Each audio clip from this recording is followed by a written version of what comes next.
Madam, ഗീതികയെ കൊണ്ടുവന്നു. നിന്റെ മെഡലും ട്രോഫിയും എല്ലാം ഇന്നാണ്, അറിയാവല്ലോ. എന്താടി പ്രശ്നം? ഇന്ന് കോടതിയാ. എല്ലാം ഇത്ര കണ്ടങ്ങ് മാറി മറിഞ്ഞില്ലായിരുന്നെങ്കിൽ. ഈ നിൽക്കുന്ന സ്ത്രീ അറിയാമോന്ന്? എന്റെ അമ്മയാണ്. അപർണ മഹേന്ദ്രൻ, അപർണ മഹേന്ദ്രൻ, അപർണ മഹേന്ദ്രൻ.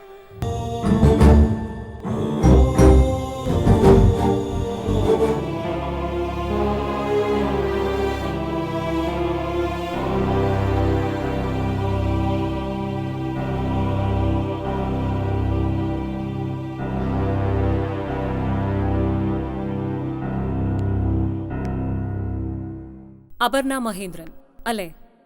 അതെ. എവിടെ പഠിക്കുന്നു? പ്രസ് ക്ലബിൽ ജേർണലിസം.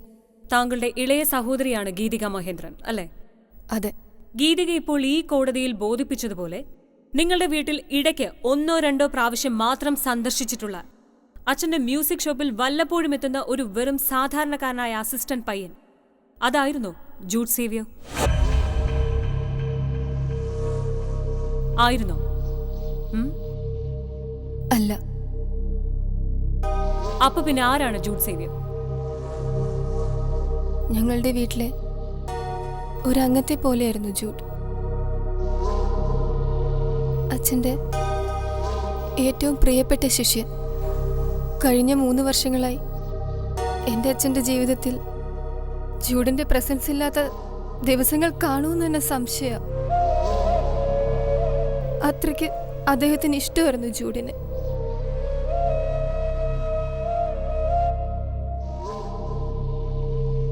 അതിലൊക്കെ ഉപരി ഞാൻ എൻ്റെ ലൈഫ് പാർട്ട്ണർ ആക്കാൻ ആഗ്രഹിച്ചിരുന്ന വ്യക്തിയാണ് ജൂഡ്.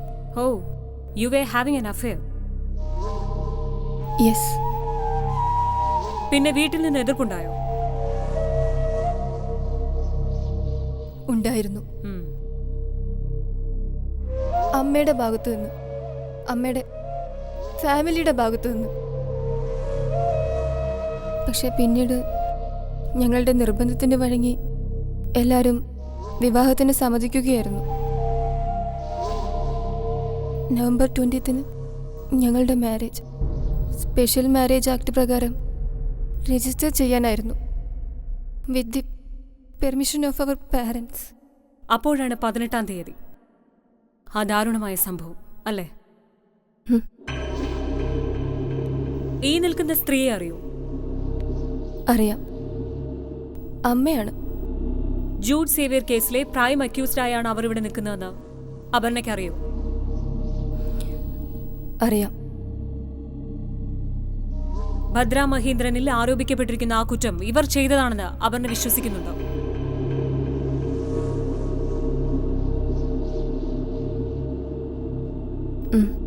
ലൗഡർ. വിശ്വസിക്കുന്നുണ്ട്.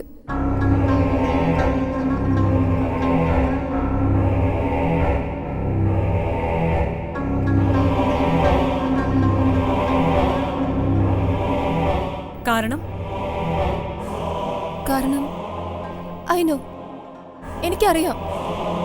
ഞാൻ അവിടെ ഉണ്ടായിരുന്നില്ലേ. Objection your honour. Objection sustained. You can proceed. Thank you, sir.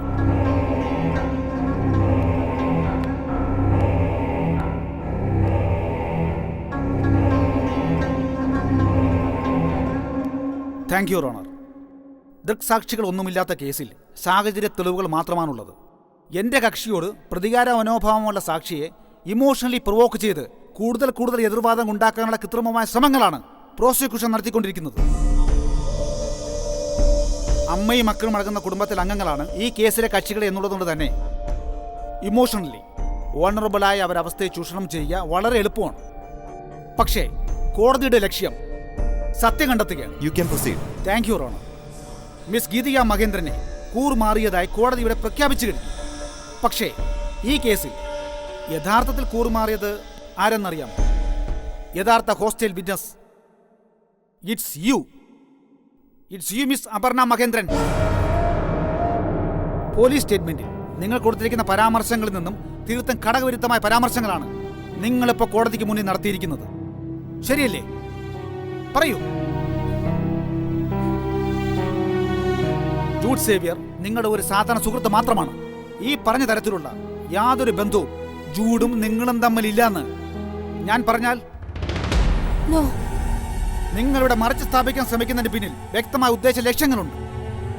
അത് തെളിയിക്കാൻ സാധ്യമായ സാക്ഷികളും തെളിവുകളും എന്റെ പക്കലുണ്ട്. No,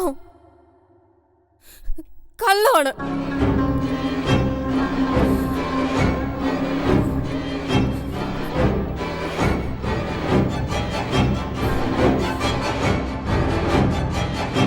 I can prove it before the court.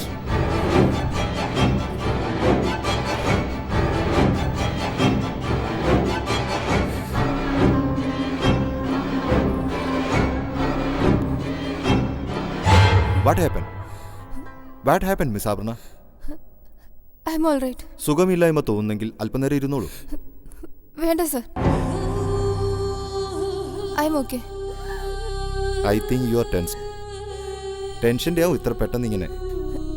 അല്ല, I'm not tensed. I'm not tensed at all. I'm not at all tensed. I am pregnant.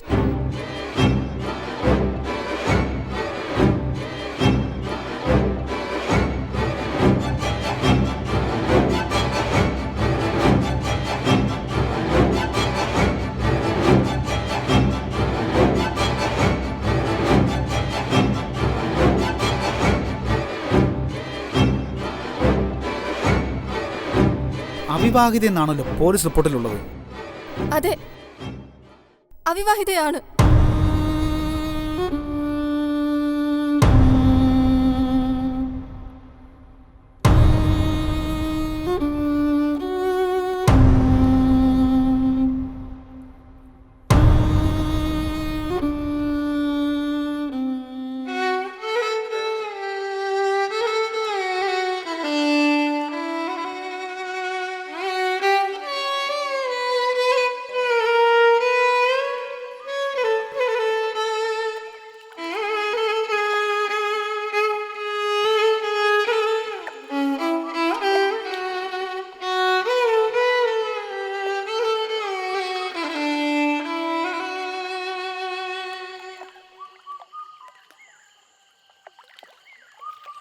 ഈ ഒരു സംഗീതത്തിൻ്റെ സൃഷ്ടികർത്താവ് ആരാണെന്ന് ഞാൻ പറഞ്ഞു തരേണ്ട കാര്യമില്ല. മഹേന്ദ്രൻ എന്ന സംഗീതത്തിനെ അറിയാത്തവർ ഇന്ന് ആരും തന്നെ ഉണ്ടാവില്ല. പക്ഷേ ഒരു പ്രത്യേക സാഹചര്യത്തിൽ ഞങ്ങൾ മഹി എന്ന് വിളിക്കുന്ന മഹേന്ദ്രനും അദ്ദേഹത്തിൻ്റെ ഭാര്യയും മകളും ഇന്നൊരു വിചാരണ കോടതിയിൽ എത്തി നിൽക്കുന്ന അവസ്ഥയിലാണ്. ഇവർ തൻ്റെ മക്കളെ സ്നേഹിക്കുന്നത് കണ്ടു കഴിഞ്ഞ് കഴിഞ്ഞാൽ നമുക്ക് ഈ ലോകത്ത് മറ്റാർക്കും പെൺകുഞ്ഞുങ്ങളില്ല, ഒരമ്മയ്ക്കും പെൺകുഞ്ഞുങ്ങളെ സ്നേഹിക്കാൻ അറിയില്ല എന്നൊക്കെ നമുക്ക് തോന്നിപ്പോകും. അത്രമാത്രം വാത്സല്യം കൊടുത്താണ് അവർ അവരുടെ മക്കളെ വളർത്തിയിട്ടുള്ളത്. അദ്ദേഹത്തിന് കുടുംബം ഒഴിച്ച് ബാക്കിയെല്ലാം ഉള്ളൂ.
പ്രകാശൻ, പ്രിയഗാനം കേട്ടു കേട്ടു.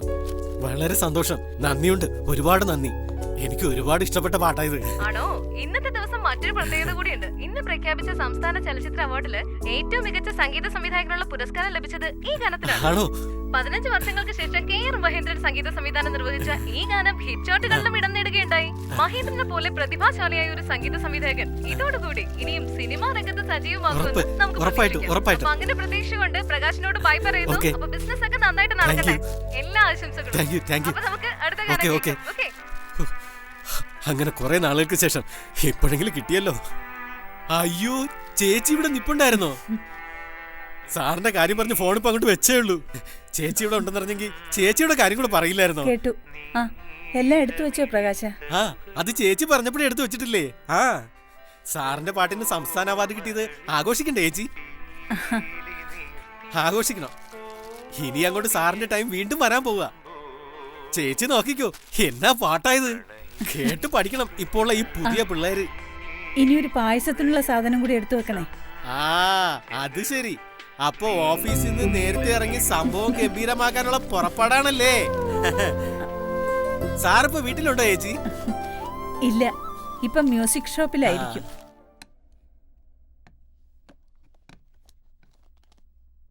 15 വർഷങ്ങൾക്ക് ശേഷം ഞാൻ മ്യൂസിക് ചെയ്ത പാട്ടാണിത്. 15 വർഷങ്ങൾക്ക് മുമ്പ് ഞാൻ അവസാനം ചെയ്ത പാട്ടേതാണെന്നറിയോ? ഗുരുസ്ഥാനത്ത് അന്ന് ഇന്ന് ഞാൻ ആദ്യം കാണുന്നത് ആരെയാന്ന് സാറിനറിയാലോ.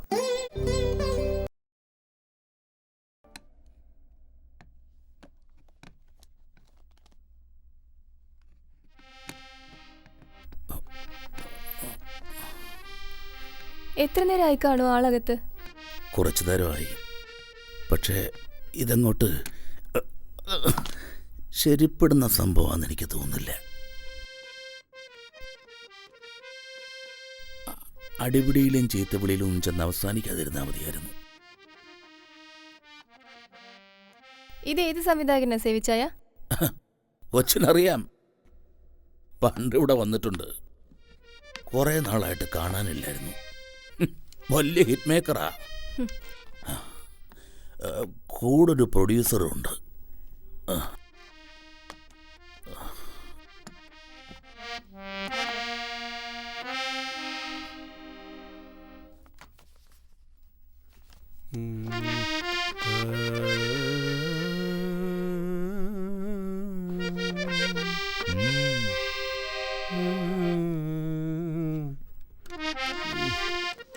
ഓർക്കസ്ട്രേഷന് പുതിയ പിള്ളേരെ ആരെയും വിളിക്കണം. ഈ ഒരു ഡീറ്റെയിൽ വെച്ചോട്ടോ കെട്ടി അവന്മാരൊരു പുതിയ സംഭവമാക്കി മാറ്റും. നമ്മൾ നമ്മുടെ കയ്യിലൊരു സാധനം പൊടി തട്ടി കൊടുത്താൽ മാത്രം മതി. എങ്കിൽ പിന്നെ എന്തിനാ എന്റെ ഈ പൊടി പിടിച്ച ട്യൂണ്? അത് അവന്മാരെ കൊണ്ടങ്ങ് ജയിച്ചാ പോരെ? അയ്യോ, അതല്ല ആശാനെ, കുറച്ച് ശാസ്ത്രീയമായിട്ട് വരേണ്ട സാധനം ഇത്. ഞാൻ പറഞ്ഞല്ലോ, പ്രധാനമായി 3 സിറ്റുവേഷൻസ് ആയി ഈ സോങ്ങിനുള്ളത്. അല്ല, മറ്റേ മഴപ്പാട്ട് അത് പറ. അത് നേരത്തെ പറഞ്ഞല്ലോ. ഇത് ശരിക്കും സിദ്ധാർത്ഥ് നമുക്ക് ജൂണിൽ തന്ന ഡേറ്റ് ആയിരുന്നു.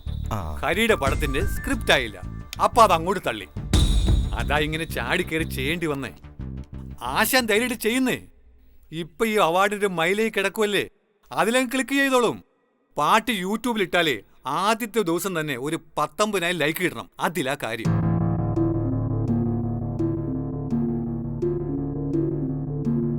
പതിനഞ്ച് വർഷങ്ങൾക്ക് ശേഷം ഞാൻ മ്യൂസിക് ചെയ്ത പാട്ടാണിത്. അറിയാവോ? ആ, അറിയാം. 15 വർഷങ്ങൾക്ക് മുമ്പ് ഞാൻ അവസാനം ചെയ്ത പാട്ടേതാണെന്നറിയാവോ? ഇല്ല. അതിന് സ്റ്റേറ്റ് അവാർഡല്ല, നാഷണൽ അവാർഡാണ് കിട്ടിയത്. അന്ന് കാസറ്റ് എത്ര വിറ്റ് പോയതെന്ന് നാദം ബഷീറിനോട് ചോദിക്കണം. അപ്പോൾ അറിയാം കണക്ക്. അതെ, ആ മഴപ്പാട്ടിന്റെ കാര്യം പറയാൻ ഒന്നും മിണ്ടായിരിക്കേ.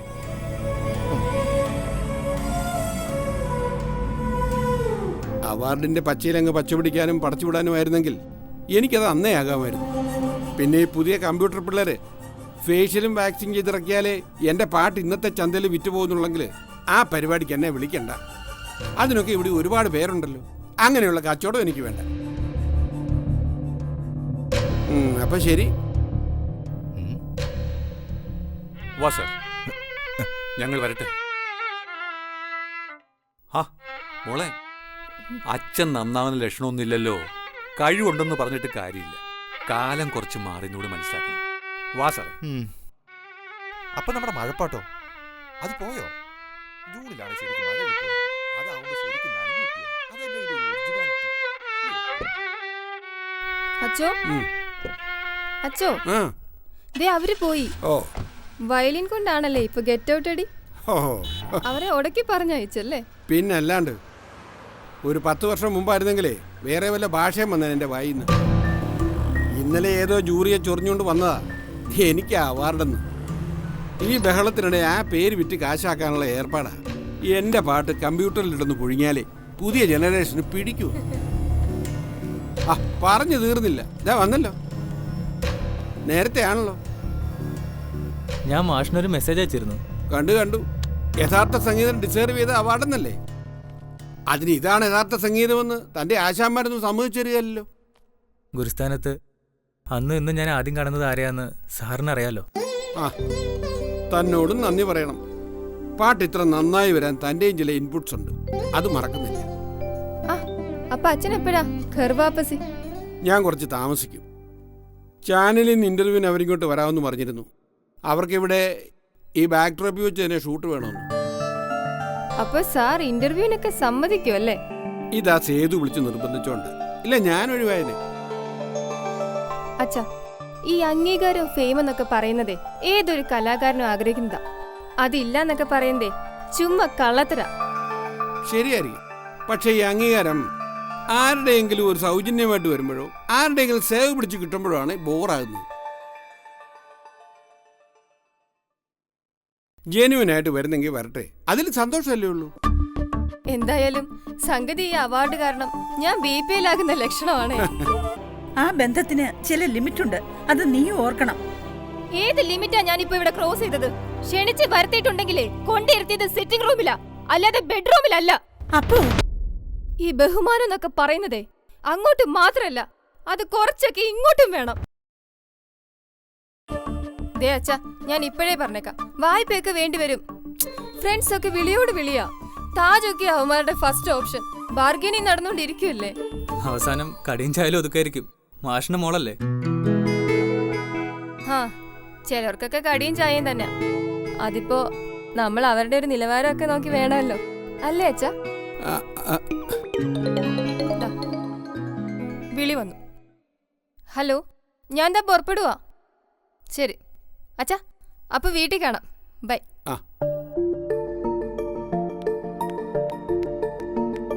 ദേ മാഷെ, ആ വണ്ടി ഒന്ന് മാറ്റിയേക്കണേ.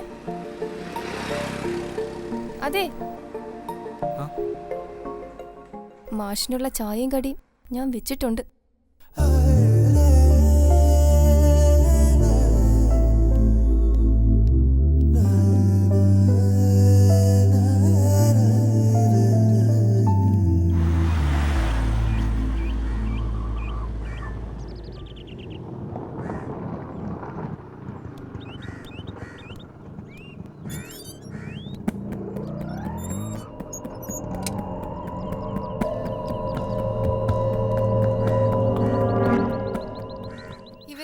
ആർക്ക് കിട്ടുമെന്നുള്ള ഡൗട്ട്. ഇപ്രാവശ്യം അവാർഡ് വിവാദമൊന്നും ഇല്ലെന്ന് തോന്നുന്നല്ലോ. ടൈമായി വരുന്നതല്ലേ ഉള്ളൂ. ന്യൂസ് ടൈമും ന്യൂസ് അവറൊക്കെ ആവട്ടെ, അപ്പൊ കാണാം. അമ്മ ഓഫീസിൽ നിന്ന് നേരെ അമ്പലത്തിൽ പോയോ?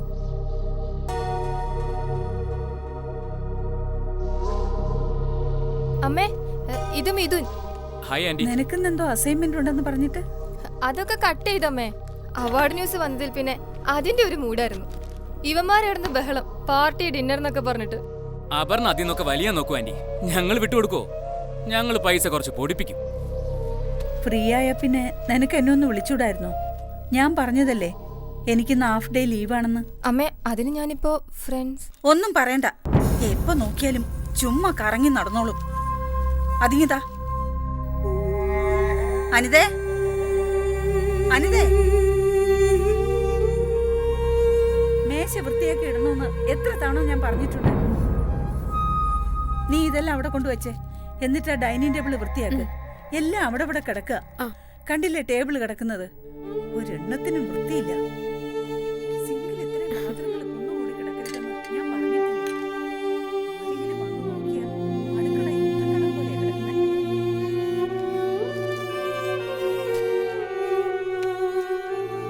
അതെ, ആ ചെറുക്കൻ വന്നിട്ട് എത്ര നേരമായി? ഒരു 1/4 മണിക്കൂറായി കാണും.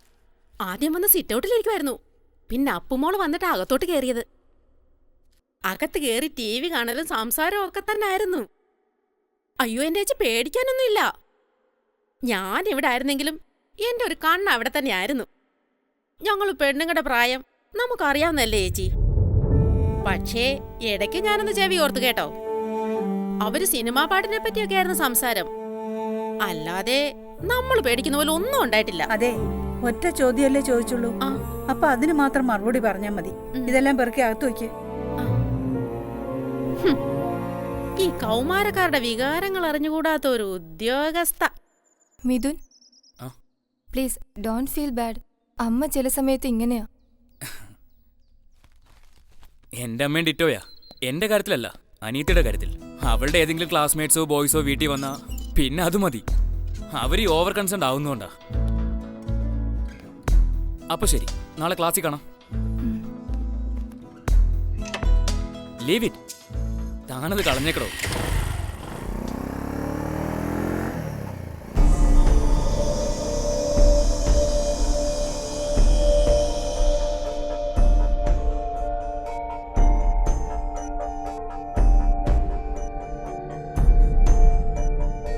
ഒരു ഗെറ്റ് ഔട്ട് പറഞ്ഞിറക്കി വിടായിരുന്നല്ലോ. അതായിരുന്നു ഇതിലും ഭേദം. അതും ചെയ്യും ഇനി ആവർത്തിച്ച. എന്താ ആവർത്തിച്ചാൽ എന്താ അമ്മയുടെ പ്രോബ്ലം? ഒരു ഫ്രണ്ടുമായി ഒരുമിച്ചിരുന്ന് ചായ കുടിച്ചാൽ ആകാശം ഒന്നും ഇടിഞ്ഞു വീഴില്ലല്ലോ. ഒരുമിച്ചിരുന്ന് ചായ കുടിച്ച ആകാശം ഒന്നും ഇടിഞ്ഞു വീഴില്ല. പക്ഷേ അത് ഞാനും അച്ഛനും വീട്ടിലുള്ളപ്പോ. എന്നുവെച്ചാ ഈ വീട്ടിലൊരു കാവലുള്ളപ്പോ അല്ലേ? അങ്ങനെയെങ്കിൽ അങ്ങനെ 100 കണ്ണും കാതും ചുറ്റും. അവരോട് ഉത്തരം പറയേണ്ടി വരുന്നതേ ഞങ്ങളാ. ആരായി അവര്? നാട്ടുകാരും റിലേറ്റീവ്സും സെർവൻ ക്ലാസ്സും ഒക്കെ അല്ലേ? എന്റെ ആക്ടിവിറ്റീസിനെ കുറിച്ചൊക്കെ അന്വേഷിക്കാൻ അവരൊക്കെ ആരാ? അവരന്വേഷിക്കും. നമ്മൾ ജീവിക്കുന്നത് ബോംബെയിലും ബാംഗ്ലൂരും ഒന്നും അല്ല, കേരളത്തിലാ. നീ ഒരു പെൺകുട്ടിയാ. പെൺകുട്ടി എന്ന് പറഞ്ഞാൽ എന്താ? ചീത്തയാവാൻ റെഡിയായി നിൽക്കുന്ന ഒരു സാധനോ ആണോ? ആ, ചിലർക്കതിന് അങ്ങനെ ഒരു അർത്ഥമുണ്ട്. മറ്റാരെങ്കിലും കയറി വരുമ്പോഴാ നിന്നെ ആ പയ്യനുമായി കണ്ടിരുന്നെങ്കിൽ